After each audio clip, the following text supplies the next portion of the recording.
Hi guys, my name is Destiny.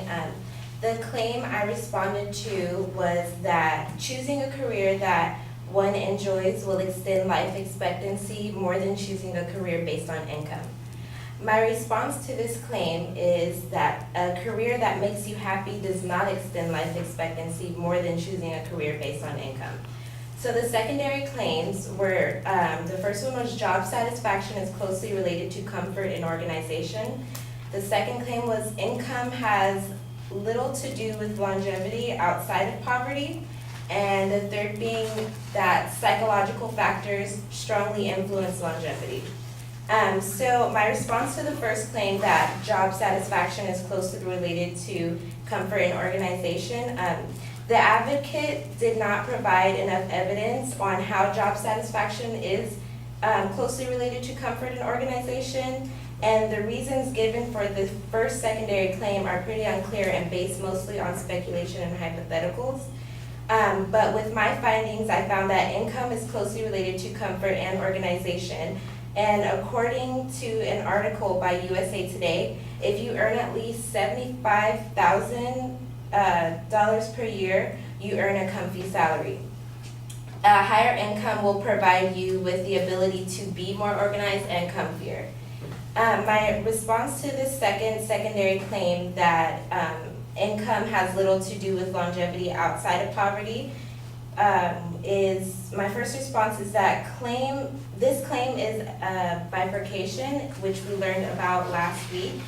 It assumes that the only two choices exist, that either having an income-based career means you live an unhappy life, and a job based on your satisfaction of the job means that you have a happier and longer life.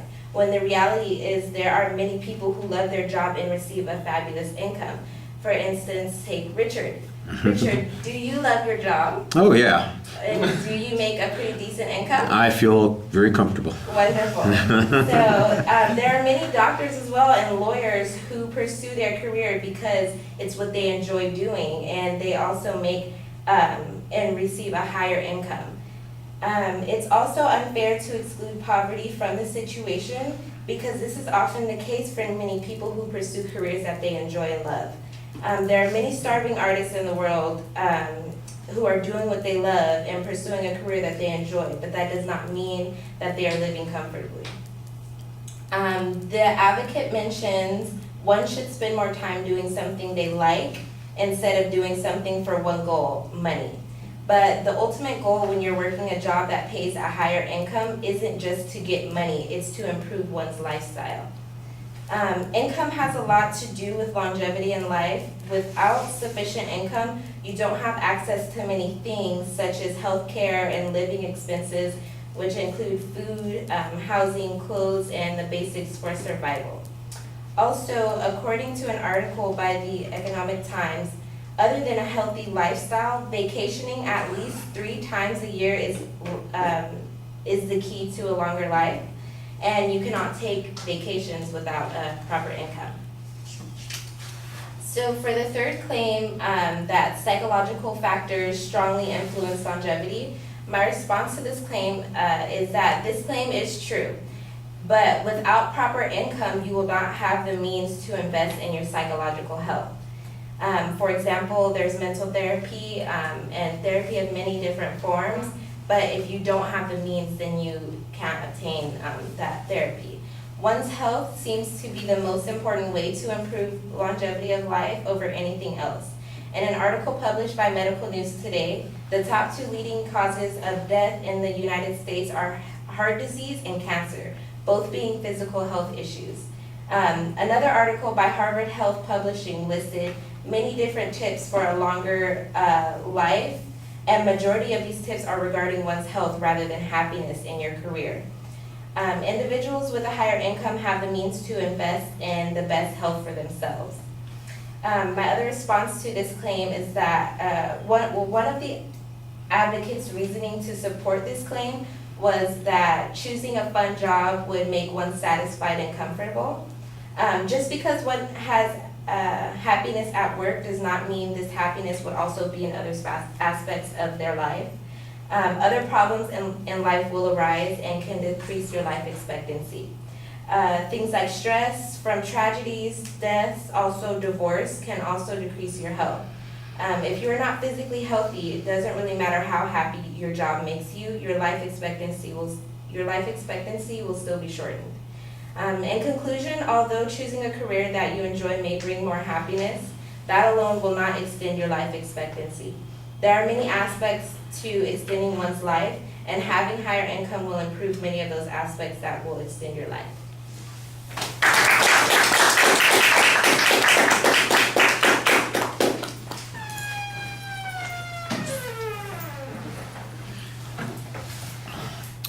Okay, the advocate's argument is set up pretty clearly. You do preview what the secondary points are. As you get to the individual points, you signpost them in the body of the speech, so that's good. The challenge on the first point is that you say the advocate's evidence is insufficient. You suggest that it's very speculative in nature and they don't really provide any particular data. One of the things I think you kind of hint at, although you don't mention specifically, is how much money you need to make in order to be happy, or how do we measure happiness when it comes to job satisfaction. I don't know that the advocate ever offered us a criteria, and the criteria you offer is basically a comfort level based on income, so I think that you've got something that's a little bit more definitive and easier to measure. The second point, suggesting that the idea that there's an automatic trade-off between the two things, I think, well, we talked about that a little bit. The idea is it assumes that if you are choosing a job for income that you're automatically unhappy, and you did find some examples. I think I'm perfectly willing to be one of your examples, but there are probably other examples out there that you could document a little bit better. I'm sure that you are correct.